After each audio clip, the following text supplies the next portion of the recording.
Motifs étoilés tissant de multiples figures géométriques, arabesques couleur or et calligraphie koufique, la plus ancienne forme calligraphie arabe. Ce Coran andalou datant du XIVe siècle illustre parfaitement les trois composantes sur lesquelles repose l'art du livre religieux en islam. Un art dont la BNF dévoile l'évolution sur 10 siècles dans l'exposition Enluminure en terre d'islam.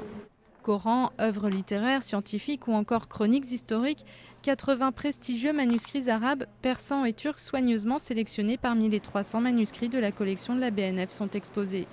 Le but de cette exposition, c'est de montrer le rapport que le monde musulman a entretenu à l'image et d'explorer le paradoxe qui existe entre un art qui, pour tout le monde, est un art qui interdit la représentation des êtres animés et le fait que nous connaissons tous de nombreuses miniatures persanes qui fourmillent de personnages et donc d'êtres vivants. Contrairement aux idées reçues, donc, le Coran n'interdit pas la figuration. On trouve ainsi de nombreuses illustrations comme dans le Shahnameh, le livre des rois. Cette œuvre littéraire, une des plus connues en Iran, est ainsi ornée de miniatures persanes. Cet art a largement été développé de l'Indonésie en Turquie, malgré les débats récurrents qu'il a suscités parmi les théologiens de l'islam au fil des siècles.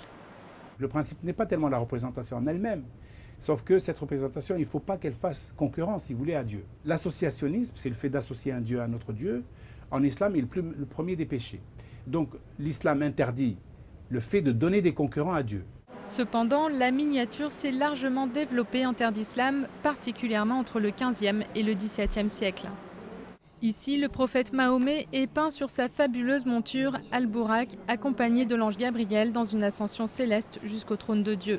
Mais si le récit de ce voyage fait consensus chez les musulmans chiites et sunnites, sa mise en image est largement contestée. Elle est prohibée, c'est-à-dire que le Coran n'en parle pas. La tradition, pas plus. Pour l'instant, ce n'est pas une interdiction formelle, c'est une recommandation de ne pas peindre le prophète. Une recommandation largement suivie aujourd'hui dans le monde musulman. Illustrateurs et artistes se contentent de représenter Mahomet symboliquement par ses sandales ou la lumière.